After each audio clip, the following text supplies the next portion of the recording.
Alright. Yo! What's up? This is Oprah. Welcome to the Oprah Show. Welcome. So I was telling Yvette that this is going to be a continuation of that series that we kind of started with just audio. It was the two guys, a girl, and a podcast. Oh yeah. Which is a riff off the show that nobody really knows. Two guys, a girl, and a pizza place with Brian Reynolds. He was very young. Sounds familiar. So yeah. Anyway. Pretty cool. So it's been a long time. It's been like maybe a year or two since we assembled. Wow, really? On camera. On camera. Oh, okay. It's been a while. And y'all have like different kind of jobs than y'all did, I think, maybe when we first started, maybe not, but pretty recently. It was around the same time y'all kind of started the new job, maybe when we were recording, possibly. I don't know. So, I don't remember. Huh? I don't For remember. sure, she was starting a new job. You were probably already there for a while, right? You were Yeah. managing. Right. That's Shredder. He has a lot to say. Oh yeah, and then Vader, like he had to put his butt, his booty. And then you became a TA. It did. Prior to that, you did a lot of things. You were like selling alcohol. I sold alcohol. I did pet stuff. I worked at a dog kennel, and then I also worked selling dog food and cat food, holistic cat food.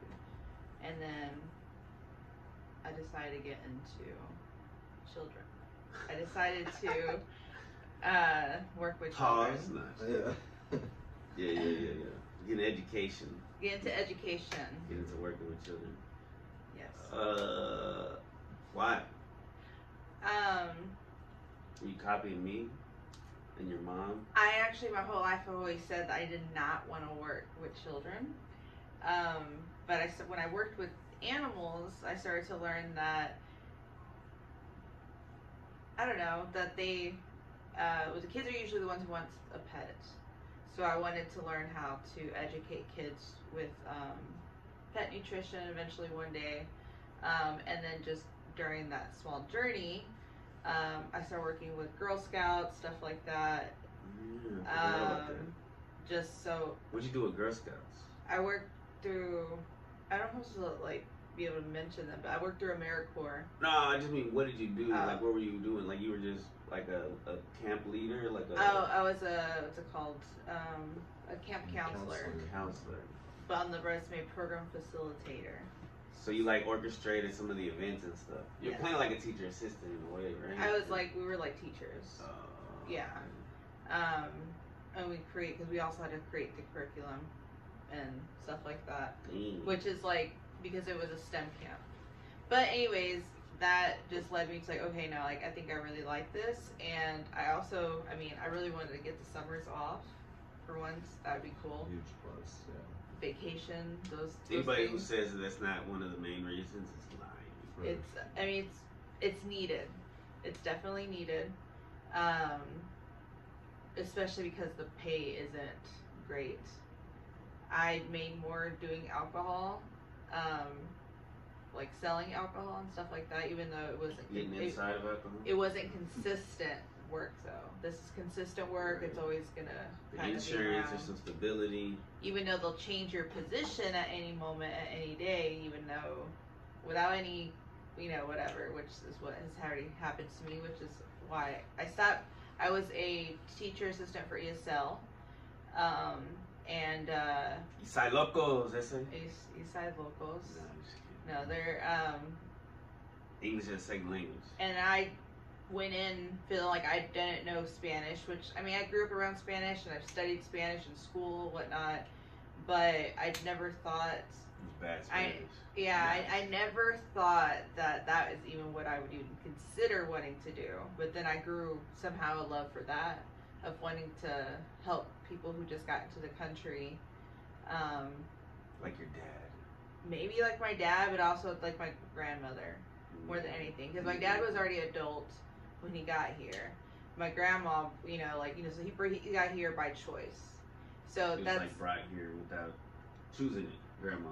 Yeah, so I guess that is one of the we talked about before we started recording how my job now kind of like has changed my perspective on the world. It's really just kind of like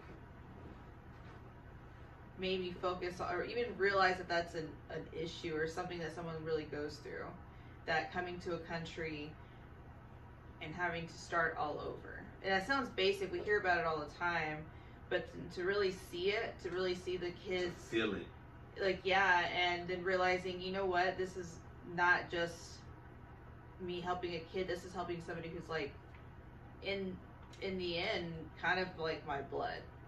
And you know, like we share culture, we share, you know, and I started to realize these kids taught me so much about the other Latin countries. I felt like I was very naive and ignorant to realizing how like much how big it is and but we are so connected. But that they came here, and it's not their choice. Most of the kids who came obviously didn't really want to come. They're just coming because their parents said. And that also made me realize that kids they don't have very much power in their life. Right. And that sucks. And your own self-power and self-worth kind of go together. And so I think that a lot of times we teach kids not to have a lot of self-worth because we don't give them a lot of power. And I'm not saying that kids need to make, you know, obviously they need structure, but they also need some kind of freedom to be themselves. That they deserve respect, and exactly. So that made me more passionate about it once I started seeing that is even a thing, an issue, a situation that I could fall in love with. But so it's weird how I don't think I had a choice going into this. I do feel like it's more of like I fell into a wave of the universe that, like, people always say, like, how did you get into it? Like, well, I guess those were the steps that led me there, but I never. But so you're not a TA now? Oh yeah, I'm not a TA now. Only because they changed my position to working with sped TA, which was cool. It's just a lot of paperwork, and honestly, I just got tired of being a teacher assistant because I didn't. You have no power. You get thrown around basically if they want to. Yeah, and honestly, different positions. It's not like if you're a teacher, you decide what you want to do.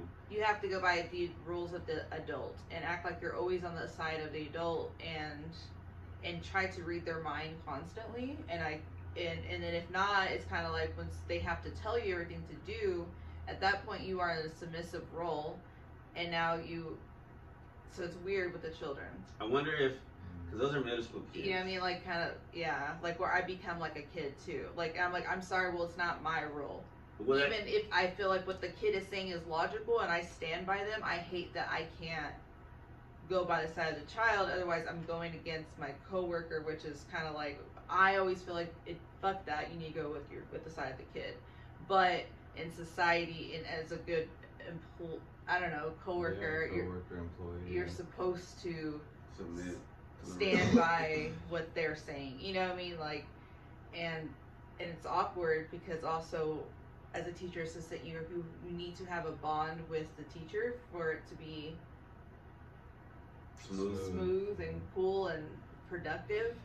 Kosher. But you also have to have a relationship with the students. Exactly. That's why I feel and it puts us in the fucking middle, and it's like, ooh, I don't get paid enough for this stress. But so, and then once they moved me to SPED, they moved me to 6th grade, which is like the main thing. Not that it was, as the kids, I started loving them. I didn't like some of the teachers that were around. I didn't like because of their style of teaching. Their style, just the way they were with everything. I don't think they liked that I was like cool with the kids. I'm not trying to say like I'm like cool, you know, like, but it's hard. Sometimes she would put like a backwards cap and be like, yo, what's up, what's poppin'? Like my swag, yo, bruh, and I would just eat Takis with. No, I'm just kidding. I hated Takis. That one I hated. I wish you guys would stop feeding your kids Takis. But Yeah, it's just They're poison. addictive. they can't stop. It's poison. But no against you Takis if you see this. I mean, if you want to sponsor us, That's cool too. Because pretend to eat them on camera. my favorite kids love Takis, so said something. At least they're cool. Every kid likes Takis, and it's a multicultural thing now. Like these kids, their tongues are like subatomically blasted. Can you have my drink? I try to reach for it within my baggy jeans. All right, so Cody, you've been managing people now. How does it feel to be managing adults?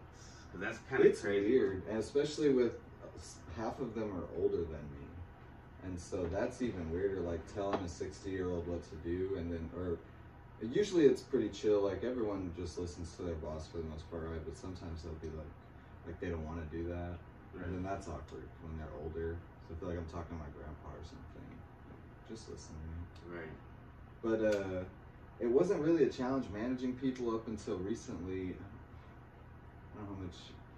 I've just got an employee that's annoyingly late all the time, and so I That's something that most managers have to deal with. for sure. But so I'm very able to deal with whatever happens at Sorry work. to the bosses if they see us on here. Like even if the people are late, I can work way around it. Like maybe he takes a shorter lunch or what. Like we can figure it out. I'm not gonna stress on it.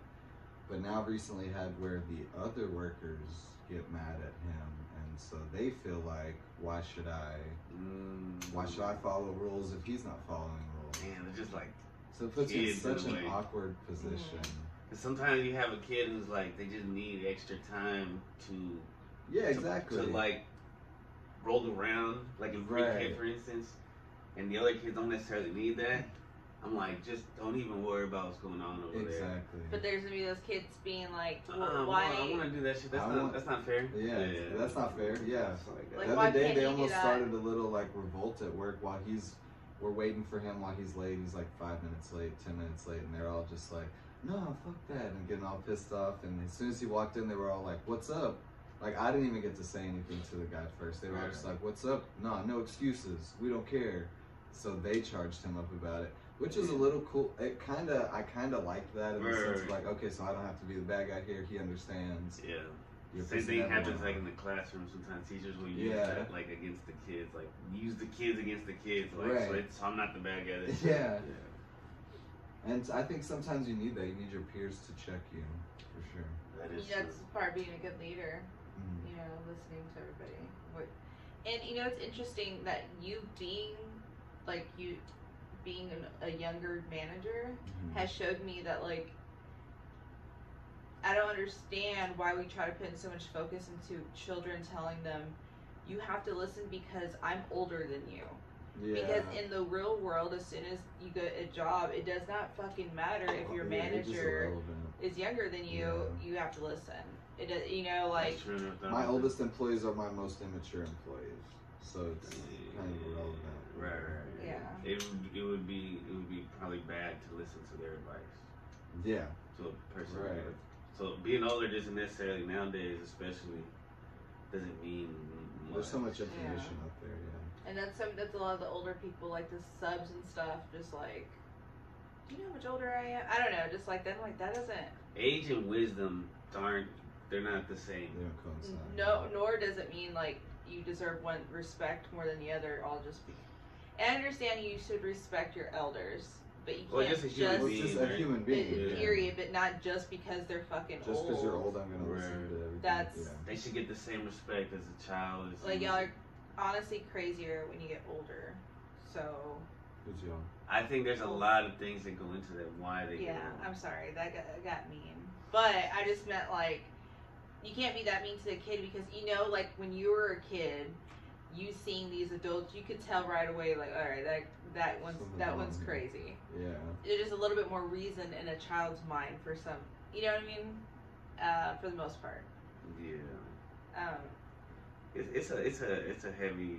These are both heavy jobs, like working with kids and then managing. That's like, And it's not a lot of money, but it's more money than what we were making doing like customers. Like, well, I guess you're still doing customer service, but when you were working for a manager, you get to kind of like spread your work out a little bit. It's definitely a give and take with as far as like, yeah, it's more money, but there's more responsibility. But at the same time, there's almost not, in a way, like as long as you can manage good and you point everyone in a good direction, you kind of don't have to do anything. Right. So that's cool. A lot of times I can do that. That's tight. It's just about having confidence, right? That's sure.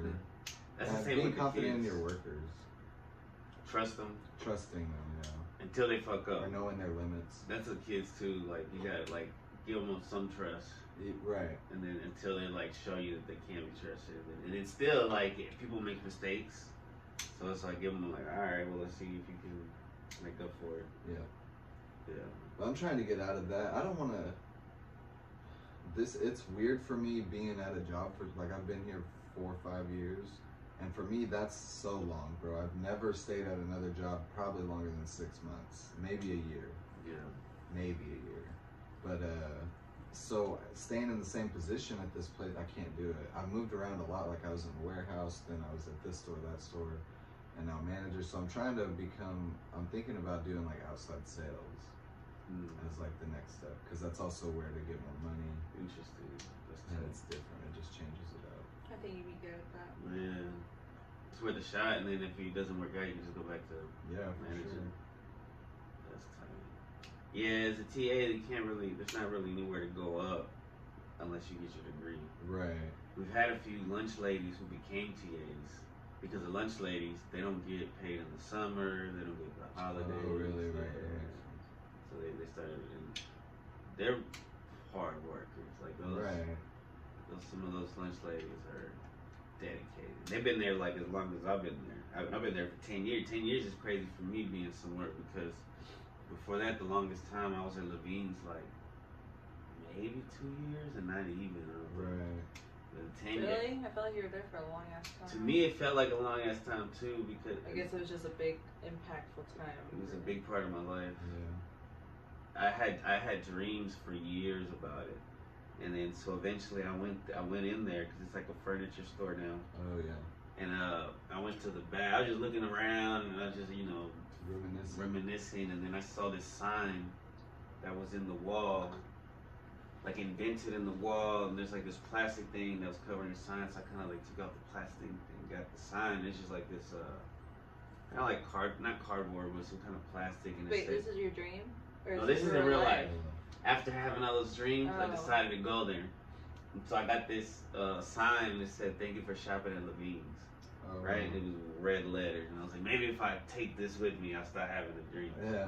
So I went to the front and I was like, hey, can I have this? And they were like, had customers. I didn't want to just walk out. Right. I kind of didn't want to, but I was like, nah, let me tell them. They were like, I guess. Like, they were like, where'd you get that? And I was like, oh, it was like right here before you go to the back. I'm like, all right. So I took it, I have it. You still have it? Yeah, it kind of, I think it helped slow down the dreams. Okay. I don't have them as much as I used to, but. That's interesting. Yeah, but sometimes I still have them where I like work during the weekend, and it's annoying. That does, like it's just back. Yeah, because then I'll have dreams where I'm like, man, I don't want to go in on Saturday. Right. Yeah. That's another great part about working for a public school is not having to work the weekends. Because I used to have to work so many weekends. Yeah. You get weekends off too, right? Yeah, for the most part. I mean, I have to work 2 Saturdays a month, but even then, we're only open 3 hours. It's not a big deal. I'm gonna take a picture of us making this podcast. Whoa, that's like Meta. Metaverse. We're recording a podcast and she's recording us recording a podcast. And then the hours, the like 9 to 5 hours, you do that too, right? Yeah. Yeah, that shit, because the other shit is for the birds, man. It's unnatural to be up so late. Over the night and stuff. Yeah, I tried security one time overnight from like, I think it was like 6 to 6. It was torture. If nothing else, it's just like, it was boring. I just drank a bunch of energy drinks and walked around. You almost have to because your body messed me up. Yeah, it messed me up for like a week. My whole sleep schedule and everything. Like when I eat, it messed up. They messed me up for a while. Yeah, I can't imagine. But even just working like late to like 2 in the morning, like I worked at PLS and I became an assistant manager, and I had to stay late. The system was slow, and you had to check all the checks in the system and type them in. And sometimes you would like get out of there, like you were supposed to get out at 12, you wouldn't leave till like 2. Right. And then you had to turn around and come back the next morning like at 8. And I didn't like that. At Ace, so I got fired from there because I got short. My till came up short like 3 times. That's why I got fired. Vader. Come here. What you doing in there? And so 3rd time strike, you're out. And then I knew a dude who was working there that worked at Ace Cash Express, and he put me on, and that was dope. But sometimes, like working by yourself, like you would have to work 12 hours by yourself in some stores, and it was kind of boring. That's rough. Yeah, it would get very. I have like those were tough times because then I would be like simping on Facebook or fall down any kind of dark hole. Sometimes it was 12 hours by yourself. Sometimes it was crazy. cool though, right? It was a lot of pros. Yeah. It was a lot of pros, but there were some cons, obviously. Maybe that could be like your Buddhist time, like your Buddha time, like your time of like solitary, like that's what you. Yeah, I prefer solitary when it doesn't get interrupted like by customers. But then it's gonna get interrupted the worst times. Yeah, by somebody trying to swindle you with a fake check or some shit. I didn't think of that. That sounds like a frustrating part of it. It is when you cash them you get in trouble basically. Right. When you cash a fake one, I cashed a couple fake ones on accident, obviously. Yeah. One at Ace, and then probably a couple at PLS. And yeah, PLS kind of sucks because we were swindling the customers. Maybe I don't want to get in trouble for this, but I don't work there anymore, so fuck y'all. Like if you take a check that you get, this is like really happened. This guy took a check that he got from the government for his dad dying. He was in the military. I know, dude. I know. And it took a lot. It took years. So when you get a big check like that, I don't remember how much it was. It was in the tens of thousands. Right. When you get a check like that, you gotta play it real cool, and you gotta tell them, all right, it could be this much. You're supposed to show them a real high amount, like even high, because the most you can charge them is 10, but you could show them like 12%, and then be like, but we're gonna knock it down. I can knock it down to 10%, right? And just play them, and then they'll be like, nah, and then you're like, all right, let me get the manager, and the manager will pretend to do some shit. Like you literally pretending to type, and you can just change the percentage, right? And it's like. I don't know, it was crazy. It was crazy shit. And so like this dude, I charged him like 7 or 8%. It was a lot of money. We got a lot of money on that check. Right. And she was still like, you should have told me we could have got more. And I was like, that's crazy. Man, it would have scared him off. Like I was playing this like playing it real cool. That would have brought negative attention. Yeah. Like let me do my thing. But it was cold-blooded. Right. Ace, I like Ace because there's just like a standard price. This is how much we take. Yeah. Right. Which is how it should be. Yeah. Pretty much. Yeah. But that's how those places, like they were trying to outlaw those kind of places for a long time, and I guess they just couldn't do it. Yeah. Because they make so much money off people. Right. Sometimes they're needed. Sometimes it's all we have too. They do serve their purpose. Yeah. They do serve their purpose. Like at the apartment, sometimes they would be like, you can only pay in money orders sometimes. So we go there all the time. Yeah, the Western Union shit is dope. The PLS, they have their own money orders. I think the money orders at PLS are free. They are. That's why I went there. Because they make so much money on those fucking fees. Whatever. You're like, we don't gotta charge. What's the money order? Ace charges like $1 or something. I don't even know. Right. But those kind of jobs were interesting. And then working at those were all like adults.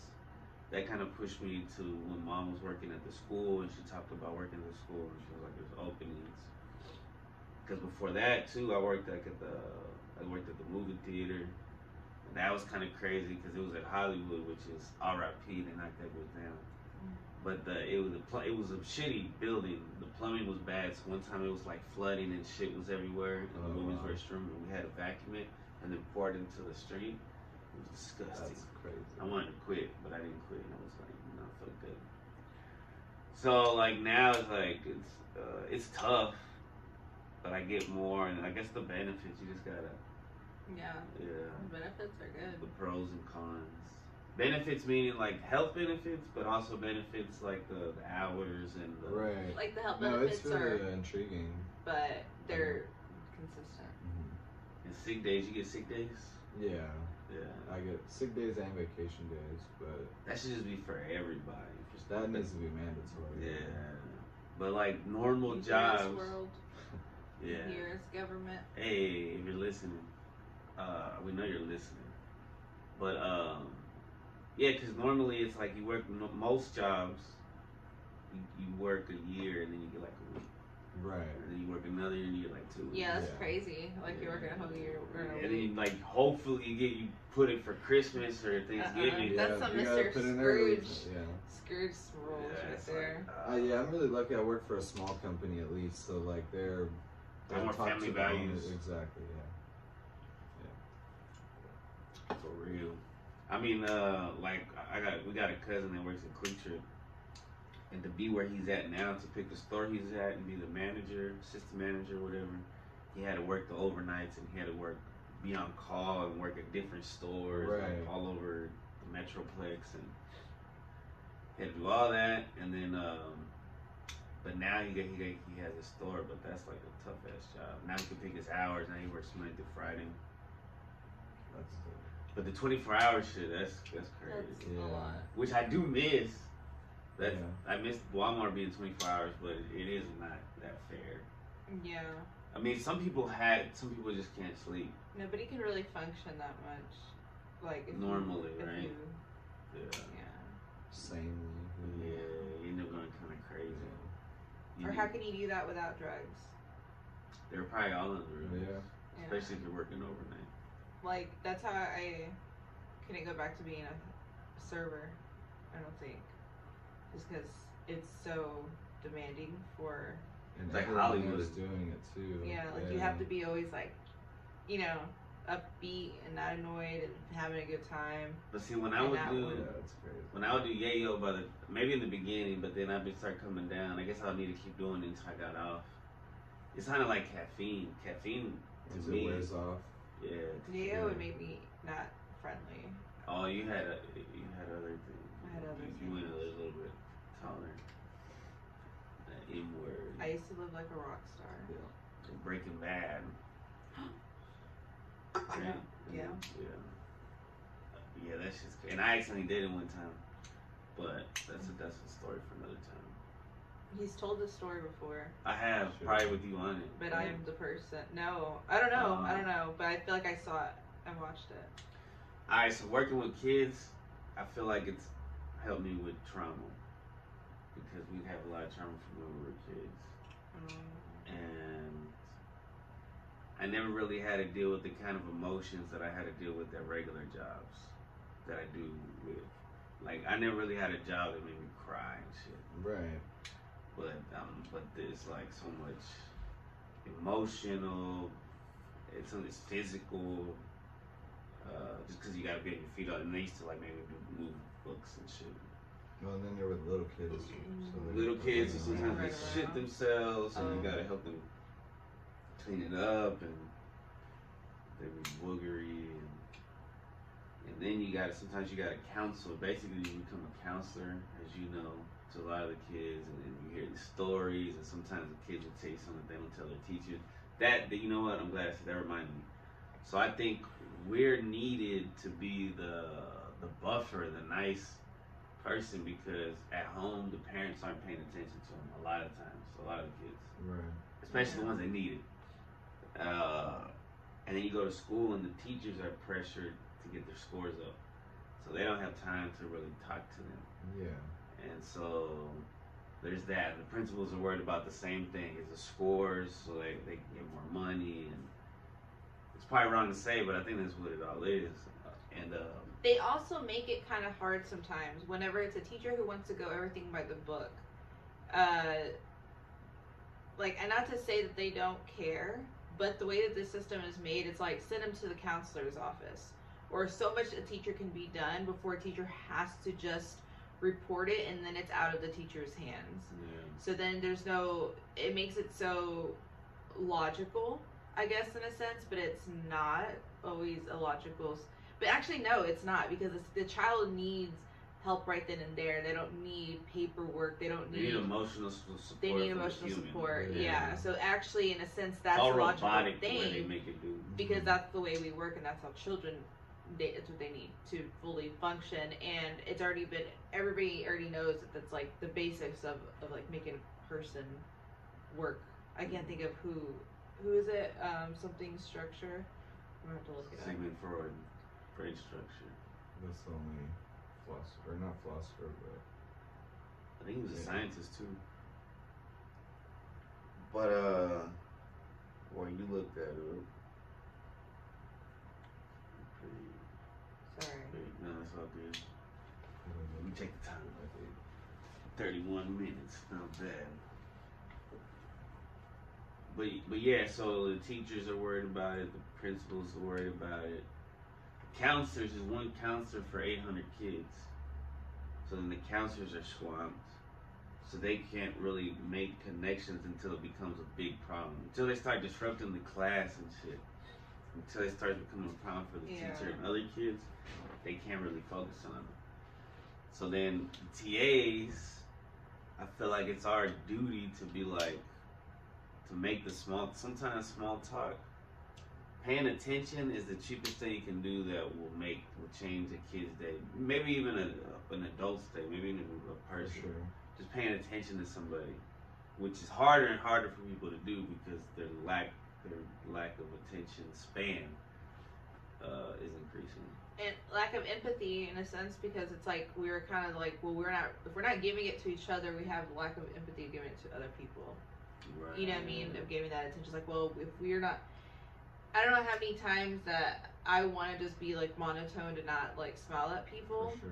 but I forget that energy travels and they're affected by it, because whenever it's a person who's being super friendly and being nice to me, there's been people at the register who were just super cool at that, and that interaction was just like, that was a cool interaction. They didn't need to be that nice to me. Mm-hmm.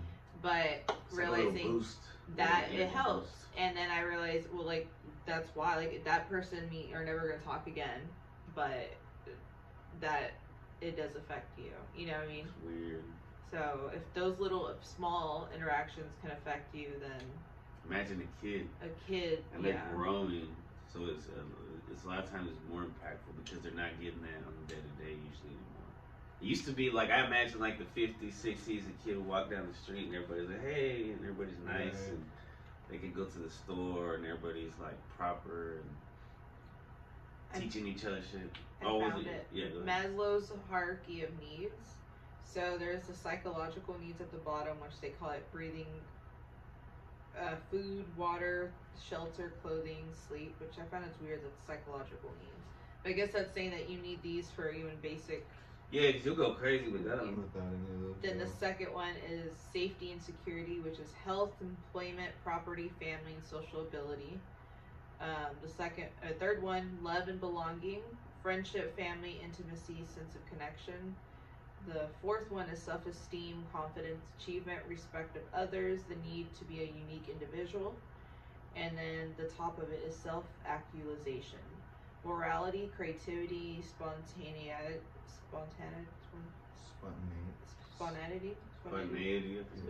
acceptance, experience, purpose, meaning, and inner potential. Man, that's what to be a happy person. That is so. To be successful. Maslow's hierarchy of needs is a motivational theory and psychological comprising in a 5-tier model of human needs, often depicted as hierarchy levels within a pyramid. The 5 levels of hierarchy are psychological. Okay, well, we read what they were. Interesting. I guess. Oh, so these are the things that we need to reach self-actualization. So for us to even be able to reach, to be creative and all that, then we need all those at the bottom. Damn. Yeah, it makes sense. Especially for a kid. Yeah. Makes total sense. Yeah. So, which is important.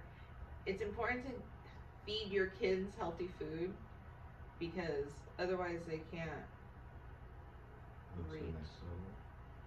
And really just to eat, because sometimes these kids are not eating at school. I'm just mentioning that, but because they don't like the taste of the school food. Yeah. But one time this kid found a little aluminum in the Pillsbury breakfast thing they had. So Pillsbury, get your shit together. You're not doing especially if you're feeding children in schools. That's the fuel of the workers that we need for our. Pretty sure it's probably the same companies or something that are feeding the prisoners as well. Oh. It seemed like the exact same food. It does. It does really. It's not bad. I like it. It's not bad. I eat it. It's edible. Yeah. For sure. Kids are gonna be picky. Kids are always picky. That's for sure. Right? So if you know your kid's picky, send them with some healthy shit. But sometimes parents will be like, they just go to the corner store and then send them with a bag of chips and a soda. Right. It's like, fuck. No wonder they're acting up. Yeah. And they're gonna act up even more. And it's not even their fault. It's because what they're consuming is drugs and poison. And it's like, it's not. So I mean, like, some TAs, not calling anybody out, but some they'll just sit back while they're having lunch, right? I was trained I had a boss back 10 years ago that said be proactive. So always be walking around, you know. So I would take that time to like say hi to certain kids. When they try to say hi to you, they might tell you something like, cause kids want to just tell somebody anything. So be like, I went to Chuck E. Cheese yesterday. I'm like, oh, that's tight, you know. And they're like, how's the food? I'll just like pretend I'm a waiter or something like. And then so you'll see whenever they're not eating anything good, and you're like, hey, you know, you need to eat something. And sometimes they listen, sometimes they don't. But when they listen, it's like, oh, it made a difference. Right. Yeah. At least, especially when they're little, and it's like, can you open this like candy? And I was like, man, I'm not gonna open it until you eat some of your real food. Right. And so I'll come back and like they've eaten something. I was like, all right, I got you. Because a lot of people don't pay attention, man. I had to tell this girl one time. I said, you need to eat your food, and she's like, why? If I'm not like hungry yet, which I already knew she took medicine, which can like suppress her appetite. I said, well, because I said you need the food that's gonna affect your stomach and then it'll affect your brain. So if you're here to learn, then and then she was like, and so she started eating. Sometimes you just need to reason with them, and so just be like, 'cause I freaking said eat. You know what the fuck I'm talking about. Yeah. Yeah, and they don't really teach that kind of. They don't really teach that kind of health knowledge in school. That type of education. Right. No, I didn't even go into detail. You can say it like you're talking to a baby. You know what I mean? Like, well, it'll hurt. It'll bother your tummy, which is connected to your stomach, and you start eating yourself from the inside out. And then that's all your brain's able to think about. You know, where it's lacking. I know some of that, like a lot of that fasting stuff. I mean, I respect it, but if I'm starting to get hangry, it's like, oh, I mean, I'm dying. Yeah. My body needs fuel. Yeah, and it's like, nah, you just got to get through that, and it's like, nah, I don't want to. I know. I'm just gonna eat. But see, that's why they say you're supposed to like not. Somebody, this one comments, I don't know what they, but on Instagram, somebody said, yeah, you're not supposed to be fasting like that. You're supposed to like not eat too late. And then in the morning when you eat breakfast, you're breaking that fast. So you're supposed to fast from that night to evening to morning. That makes sense. Yeah. Sometimes I don't eat until lunch, so I feel like I should. I mean, that's a late breakfast, I guess. I don't know. Well, I know a lot of people say to not eat like from 8 to 11 or 10 or something. Which is hard. It's tough. Because then waking that's up. When we're all fucking waking up, I need to eat a snack so I can go back to sleep. No, and shit. but then I'm like, well, I need to go to lunch. Like, I don't like that. Right. But I feel like that a lot. So I have a friend, Juanito, which I kind of talked about him on another podcast, but shout out to Juanito if you're watching. he had like a bad diet. He said he was like eating like gas station food, and which I was doing that for a while. I do like gas station pizza, and just whatever. And he was like, you know, soda, cigarettes, beer, but it was always bad food. And he fixed AC, so he was always on the road. He ended up getting like some kind of ulceritis or something. No. So they had to do some surgery. And he asked the doctor, like, why did this happen? And he was like, the doctor's like, man, it happens. Like, the doctor didn't say you need to change your diet. Wow. He didn't say anything like that. But my friend knew. He's like, I need to change my diet. I need to change some things and stuff. Yeah. But the doctor didn't tell him that or encourage it or anything. It's like, what the fuck? That's like, crazy. we're they taught want that. more. Yeah, they want to come back. Yeah. If he changes his diet, then they might have to go through treatment or, you know. I know, this shit's crazy. That's part of education. Yeah, capitalism and then the education system. Because apparently, like, the Rockefellers or the Rothschilds are one of those crazy people, families. Unless y'all want to sponsor us. In that case, we are like, dope, Rockefeller. Yeah, Rockefeller is the Army, but he at the Navy. Illuminati, what's up? No. Hey. The babies looked at me like, what? Mommy. Also, if you want to buy pictures of my feet. We're not promoted in this. So, do you ever have to feel like a counselor for your workers? No, Yeah, not no. really.